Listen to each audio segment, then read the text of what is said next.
Hello, hello, and hello. Thank you for tuning in to Let's Talk Tuesday. It's been a whole week since Let's Talk Tuesday. But I know you've seen me over the week. And I thank you all for tuning in. I thank you all for your support. So today. Next week on Let's Talk Tuesday, I usually don't announce it, but next week I will have a special guest. So make sure that you write it down or turn on your notifications so you can tune in and join us as we talk about what we talk about.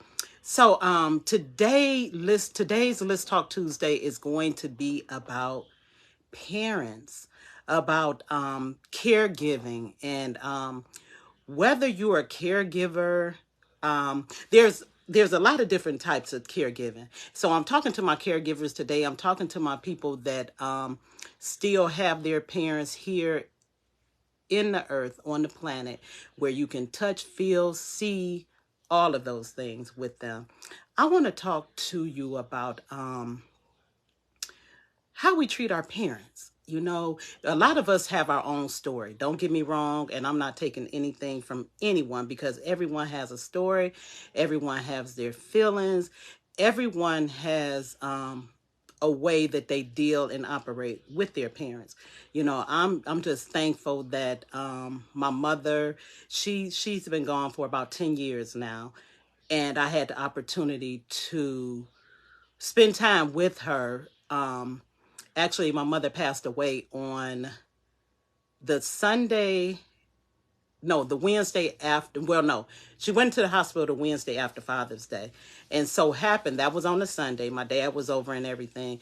And so happened, my niece was actually caregiving for my mother at that time, and she wasn't able to be there. So she told me she couldn't be there. So I had to be there.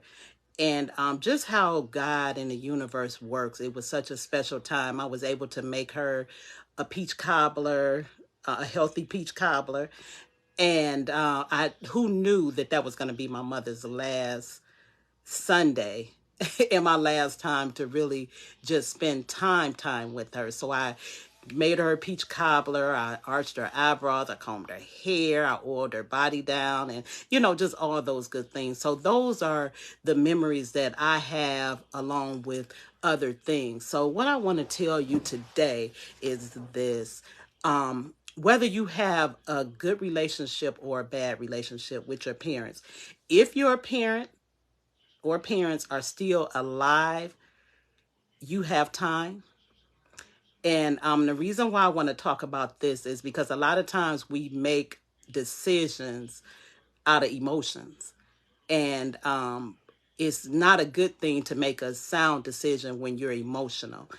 And I say that because you can make a decision that can literally alter and change your life forever.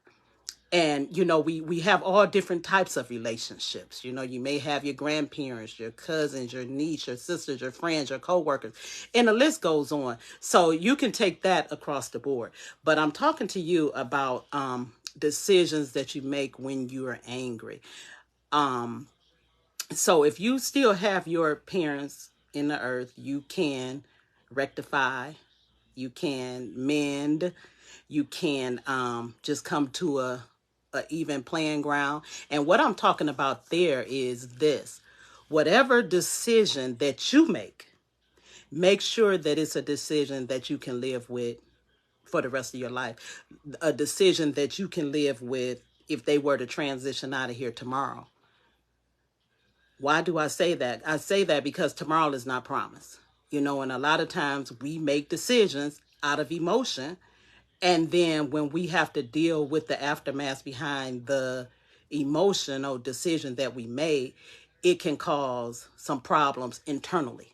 Because you start thinking like, I wish I would have, I shoulda, I coulda, woulda, and the list goes on. So if you are a caregiver to your parents or to a loved one, make sure that you're being nice. Make sure that it's not one of those things where, oh, she had to come live with me, and or he had to come live with me, and you're angry about it. Because you could always make another decision and not have them there. because remember, all decisions are your decisions. So that brings me to this. I am 52, and I have the opportunity to be a caregiver for my father. My father lives with me. Now, we do have aides that come in daily, and they are excellent. I love my father caregivers, and I'm thankful. So the last 2 days, I didn't have anyone because they had things to do. So I was actually a full-time 24-hour caregiver to my father.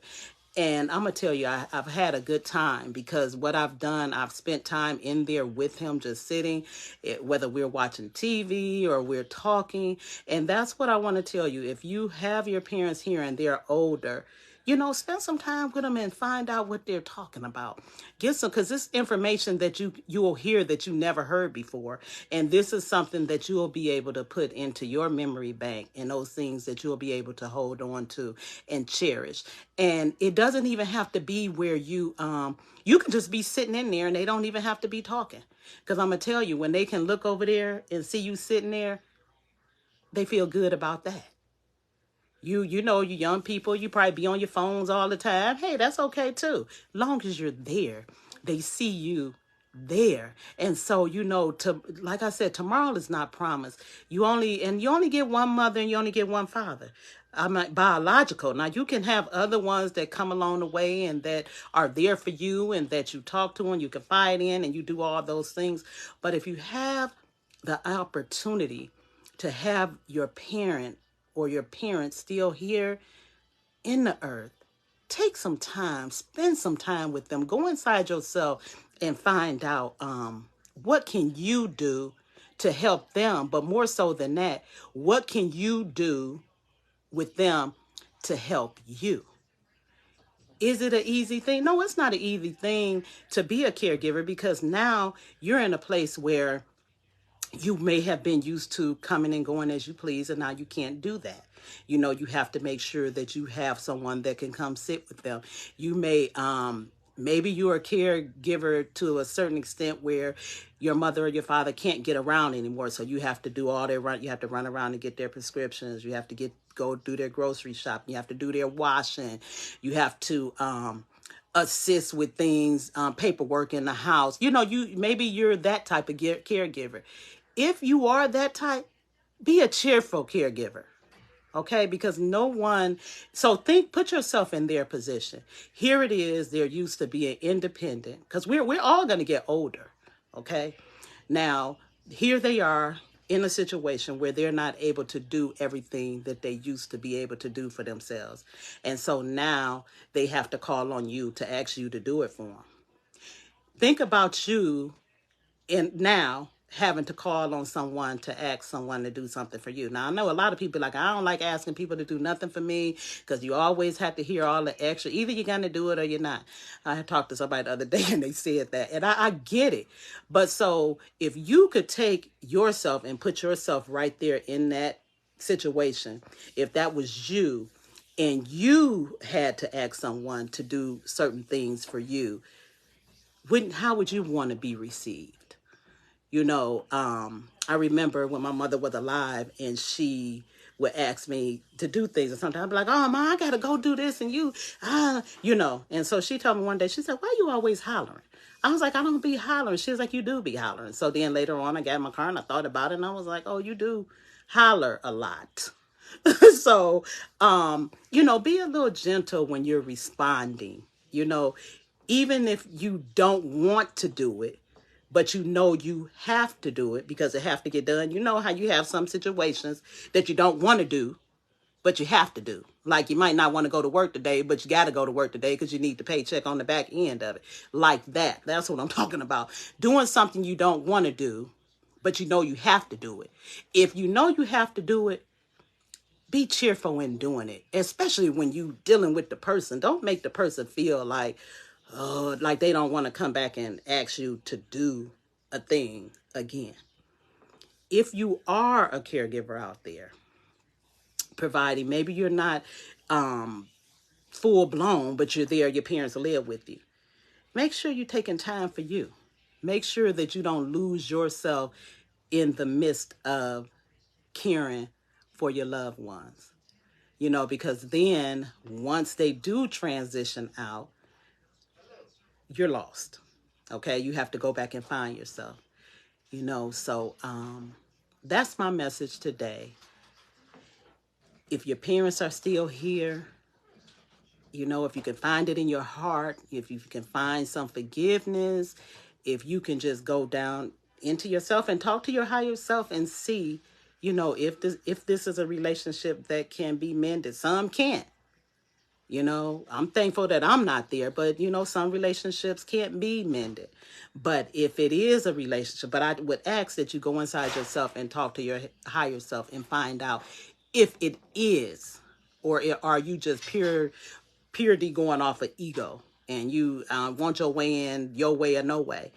But I do say this: whatever decision that you make sure that it's a decision that you can live with.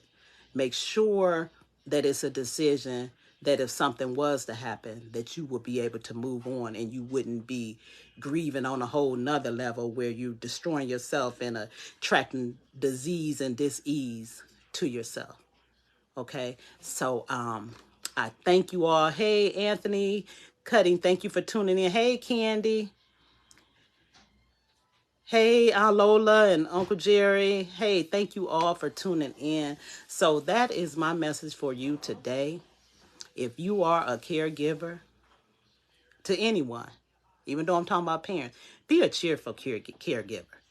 Be the type of caregiver when you walk in the room, even if you're having a hard day, put a smile on your face. You might be the only smile that they see today. If you have a parent that's living with you and they're in a room, open up the blinds and stuff so some sunlight can come in there. Make the room bright. Just all I'm saying is be kind and be gentle. And with that being said, I want to thank you all for tuning in today. This is our Let's Talk Tuesday. And I want to, is someone trying to come up or did somebody hit the wrong button? LaShawn, are you trying to have me bring you up, LaShawn Wilson, or you hit the wrong button? Put it in the comments below, because if you want to come up, I'll bring you up. So this is my Let's Talk Tuesday today. Remember, next Tuesday, I will have a special guest, and I would like you all to show up so you can show some love for my guests that will be here. So I guess LaShawn just hit the wrong button, and that's okay. So thank you for tuning in. Catch you all next week. Or not. Bye.